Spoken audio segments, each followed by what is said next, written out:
8 cara mengatasi stres finansial tanpa harus keluar uang. Ala ibu zaman dulu. Sebelum lanjut, pastikan klik tombol subscribe, share, dan like dulu ya, supaya channel ini bisa bermanfaat buat lebih banyak teman-teman. Terima kasih. Yuk, kita lanjut deh. Apa kabar ibu semua? Moga sehat-sehat terus ya. Bu, pernah tidak sih merasa isi dompet itu seperti sedang ikut program diet ketat? Padahal perut anak-anak di rumah minta diisi terus tiap saat. Rasanya zaman sekarang itu semuanya serba mahal. Dan mau napas saja, rasanya perlu bayar pajak. Saking banyaknya tagihan yang datang bertubi-tubi tanpa permisi. Belum lagi kalau kita melihat media sosial yang isinya orang pamer liburan, sementara kita cuma bisa pamer cucian yang tidak kering-kering karena hujan. Kondisi ini memang bikin pusing 7 keliling. Sampai rasanya ingin teriak di dalam bantal supaya tetangga tidak dengar kalau kita sedang stres berat. Menurut sebuah artikel kesehatan mental yang saya baca baru-baru ini, stres finansial itu ternyata bisa memicu emosi yang meledak-meledak seperti petasan lebaran yang salah sumbu. Masalah keuangan memang paling jago bikin kita jadi ibu-ibu yang galak. Padahal aslinya kita ini bidadari yang cuma sedang kurang dana operasional saja. Nah, daripada kita makin stres dan ujung-ujungnya malah jatuh sakit, lebih baik kita belajar jurus sakti dari ibu-ibu zaman dulu. Mereka itu hebat sekali karena tetap bisa tenang dan bahagia walaupun uang belanjanya pas-pasan atau bahkan seringkali cenderung kurang untuk kebutuhan sebulan. Cara pertama yang bisa ibu coba adalah jurus mengolah apa saja yang ada di dapur tanpa harus lari ke pasar atau pesan makanan daring lagi. Ibu zaman dulu itu paling jago kalau soal masak kreatif. Karena mereka tidak kenal aplikasi pesan antar makanan yang selalu menggoda di jam-jam lapar. Coba deh cek isi kulkas atau lemari makan.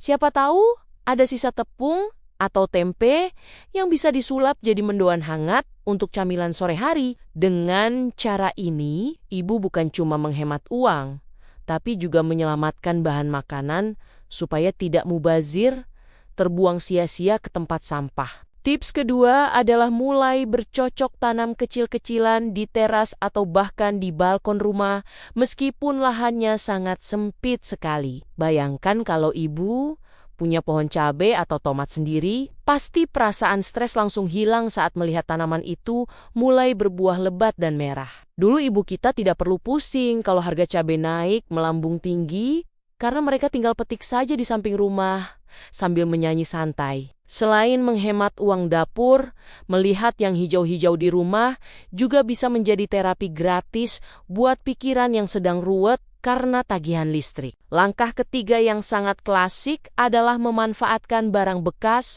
menjadi benda yang berguna kembali untuk keperluan rumah tangga kita sehari-hari. Ibu jangan langsung buang botol selai atau kaleng biskuit, karena itu bisa disulap jadi wadah bumbu atau tempat alat tulis yang sangat cantik. Ibu zaman dulu itu sangat telaten karena mereka menganggap setiap barang itu punya nyawa kedua yang bisa membantu ekonomi keluarga kita. Kegiatan kreatif seperti ini bisa mengalihkan fokus ibu dari rasa cemas soal uang menjadi rasa bangga karena bisa menciptakan sesuatu yang baru dan unik. Cara keempat yang tidak kalah ampuh adalah mengganti wisata ke pusat perbelanjaan dengan sekadar jalan kaki santai di sore hari bersama anak-anak. Ibu tahu sendiri kan, kalau masuk ke mall itu niatnya cuma lihat tapi pulangnya bawa kantong plastik yang isinya barang. Diskonan yang sebenarnya tidak butuh-butuh amat. Dengan jalan kaki berkeliling komplek,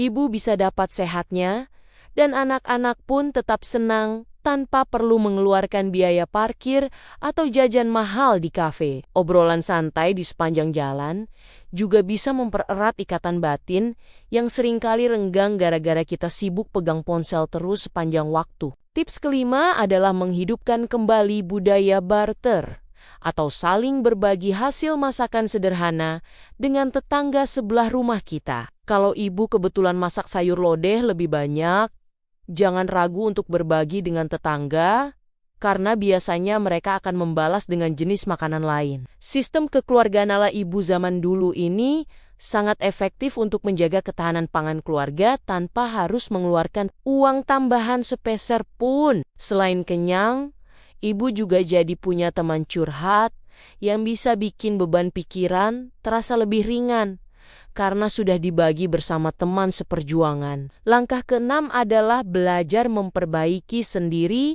barang yang rusak daripada langsung beli yang baru di toko daring dengan sistem bayar di tempat. Coba ingat bagaimana telatennya ibu kita dulu saat menjahit baju kita yang sobek atau mengelem sepatu sekolah yang sudah mulai menganga. Sekarang kita seringkali terlalu malas dan ingin yang instan sehingga pengeluaran jadi bocor halus tanpa kita sadari setiap bulannya. Menjahit atau membetulkan peralatan rumah tangga yang ringan ternyata bisa memberikan kepuasan tersendiri dan melatih kesabaran kita sebagai seorang ibu yang serba bisa. Cara ketujuh yang sangat penting di era digital ini adalah melakukan detoksifikasi dari media sosial untuk sementara waktu saja agar jiwa lebih tenang. Ibu pasti setuju kalau sering melihat kehidupan orang lain yang tampak sangat sempurna itu